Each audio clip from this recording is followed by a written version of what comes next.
നമസ്കാരം, ഞാൻ കമലാംബിക. ശ്രേഷ്ഠ മലയാളത്തിലേക്ക് ഏവർക്കും സ്വാഗതം. നമ്മൾ കഴിഞ്ഞ രണ്ടാഴ്ചയായിട്ട് ചില പേഴ്സണലായിട്ടുള്ള കാരണങ്ങളാൽ രണ്ടാഴ്ചയായിട്ട് നമ്മൾ വീഡിയോ ഇട്ടിട്ടില്ല. അതുകൊണ്ട് തന്നെ ഇരട്ടിപ്പുകളിൽ നിർത്തിയിട്ട് അവിടെ നിർത്തിയതായിരുന്നു ഇരട്ടിപ്പുകളിൽ. അപ്പോൾ ഇനി അതിൻ്റെ കണ്ടിന്യൂഷനായിട്ട് നമ്മൾ കൂട്ടക്ഷരങ്ങളാണ് എടുക്കുന്നത്. അപ്പോൾ ഇത് എടുക്കുന്നതിന് മുമ്പ് ഒരു കാര്യം പറയട്ടെ. വീഡിയോ ഒരുപാട് ആൾക്കാർ സബ്സ്ക്രൈബ് ചെയ്യാതെ കാണുന്നുണ്ട്. ഒന്ന് സബ്സ്ക്രൈബ് ചെയ്തിട്ട് കാണുക. അപ്പോൾ നമുക്ക് വിഷയത്തിലേക്ക് കിടക്കാം. കൂട്ടക്ഷരങ്ങളാണ് ഇനി പറയാൻ പോകുന്നത്. അപ്പോൾ ഇരട്ടിപ്പുകൾ പറയുമ്പോൾ എന്തായിരുന്നു? ഒരക്ഷരം തന്നെ 2 പ്രാവശ്യം റിപ്പീറ്റ് ചെയ്യണതായിരുന്നു ഇരട്ടിപ്പുകളിൽ വന്നത്. അതിൽ നമ്മൾ പറഞ്ഞത് ഈ ഖരാക്ഷരങ്ങളും അനുനാസികങ്ങളുമാണ് ഇരട്ടിപ്പുകൾ. പിന്നെ മധ്യമങ്ങളിലും ഊഷ്മാക്കളിലും ഉണ്ടായിരുന്നു. അങ്ങനെയാണ് നമ്മൾ പറഞ്ഞത്.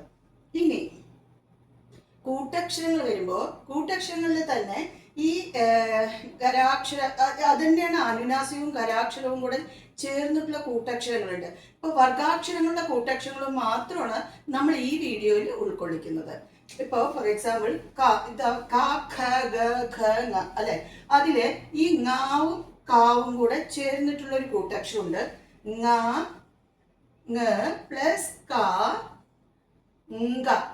അപ്പോൾ എഴുതുമ്പോൾ ശ്രദ്ധിക്കണേ, ങായുടെയും കായുടെയും ചേർന്നിട്ട് വരുന്ന കൂട്ടക്ഷരം എഴുതുമ്പോഴും ഇതിന്റെ രണ്ടിന്റെയും സ്വഭാവം ഉള്ളതായിട്ട് നമുക്ക് കാണാം. കണ്ടോ?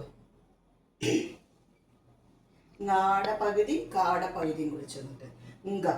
പിന്നെ ഇതിൽ വരാവുന്നതായ ഒരു കൂട്ടക്ഷരം ഏതാണെന്ന് ചോദിച്ചാൽ ഗ പ്ലസ് ന ആണ്. അത് അടുത്ത കൂട്ടക്ഷരത്തിൽ, അതായത് മധ്യമ ഊഷ്മാക്കളിൽ വരുമ്പോൾ നമുക്ക് അവിടെ നോക്കാം. അതേപോലെ ചായിൽ വരുമ്പോൾ ചായുടെ അനുനാസികമായ ഞ പ്ലസ് ച എന്താണ്? ച ആണ്. രണ്ടും കൂടെ ചേർത്തി പറയുമ്പോൾ ച. ഈ ച എന്ന് വരുന്നതും എഴുതുമ്പോൾ എങ്ങനെയാണ് അറിയോ എഴുതുക? ഞാടെ പകുതിയിൽ കൂടെ ച ഇടുക. അപ്പൊ നമ്മൾ ആലോചിക്കേണ്ട ഒരു കാര്യം എന്താണെന്ന് ചോദിച്ചാൽ, ഏതൊക്കെ അക്ഷരങ്ങൾ ചേർന്നിട്ടാണോ കൂട്ടക്ഷരം വരുന്നത്, അതിന്റെ ഉച്ചാരണവും അതിന്റെ ലിപി, അതായത് എഴുത്തും, അത് രണ്ടും കൂടെ ചേർന്നിട്ടുള്ളതായിരിക്കും കേട്ടോ. എന്ന് പറയുമ്പോൾ ച. അതേപോലെ ഞാട പകുതി ചാട പകുതി. ഇനി ഇവിടെ വരുമ്പോൾ ണ, ഇവിടെ ട. ന പ്ലസ് ട, ന പ്ലസ് ട. പക്ഷേ ഇവിടെ നോക്കിക്കോളൂ, ന എന്നുള്ളതില് ന എഴുതി അതിന്റെ അവസാനത്തേത് നമ്മൾ ടാവും കൂടെ എഴുതുന്നതാണ് ണ്ട. ഇതേപോലെ തന്നെയാണ് നിങ്ങൾ ഇപ്പം അമ്മമാരാണ് ഈ വീഡിയോ കാണുന്നത്, അല്ലെങ്കിൽ ടീച്ചേഴ്സ് ആണെന്ന് അവർക്ക് കുട്ടികൾക്ക് പറഞ്ഞു കൊടുക്കുമ്പോഴും ഇതൊരു എന്താ പറയുക സംഭവം നമുക്ക് പറഞ്ഞു കൊടുക്കാൻ, അവർക്ക് കേൾക്കാനും അവർക്ക് അത് റിലേറ്റ് ചെയ്യാനും എളുപ്പമായിരിക്കും. അപ്പോൾ ണ്ട. ഇനി നമ്മൾ താ എടുക്കുകയാണെങ്കിൽ, അതായത് തവർക്കം എടുക്കുകയാണെന്ന് വെച്ചാല് ഇവിടുത്തെ ഖരാക്ഷരം താവും ഇവിടുത്തെ അനുനാസികൻ ഞാവുമാണ് അല്ലെ. അപ്പോ ഞാണ് ആദ്യം, എപ്പോഴും അനുനാസികമാണ് കേട്ടോ ആദ്യം വരിക. അനുനാസികത്തിന്റെ ഒപ്പമാണ് മറ്റ് അക്ഷരങ്ങൾ കൂടി ചേർന്നത്. അപ്പൊ ഞാവും താവും കൂടെ ചേർന്നിട്ട് ഞാട പകുതി താട പകുതി. അപ്പൊ താ ആണല്ലോ നമ്മൾ പറയുന്ന വർഗാക്ഷരത്തിന്. അപ്പൊ ചന്ത, പന്ത്, അങ്ങനെ താ തന്നെ അതിൽ വരണം കേട്ടോ.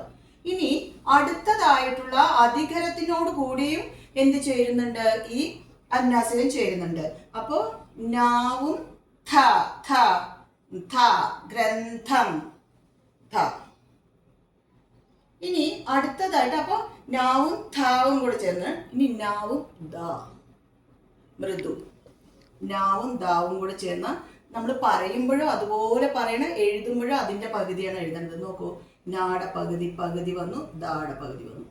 ദ ചന്ദനം, വന്ദനം, നന്ദന, അങ്ങനെ പറയും. നന്ദന അങ്ങനെ പറഞ്ഞാൽ തെറ്റാണത്. ഇനി നന്ദന അല്ലെങ്കിൽ വന്ദനം എന്നൊക്കെ പറയുമ്പോൾ നമ്മൾ ഈ ധാവോ എഴുതിയാൽ തെറ്റുമാണ്. ഇനി നാവും ധാവും കൂടെ ചേർന്നിട്ട് നാട പകുതി ധാട പകുതി. അപ്പൊ അന്ധകാരം, അന്ധൻ.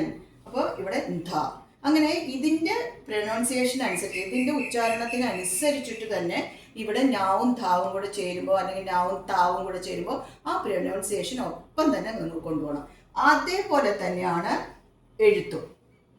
അതായത് നാട പകുതി താട പകുതി, നാട പകുതി ധാട പകുതി, നാട പകുതി ദാട പകുതി, നാട പകുതി ധാട പകുതി. അപ്പം ഇത് നമ്മൾ ഇങ്ങനെ കോറിലേറ്റ് ചെയ്ത് പഠിച്ചാൽ കുറച്ചുകൂടെ നമുക്ക് മെമ്മറിയിൽ നിൽക്കാനും അതിൻ്റെ വ്യത്യാസങ്ങൾ അറിയാനും സാധിക്കും കേട്ടോ.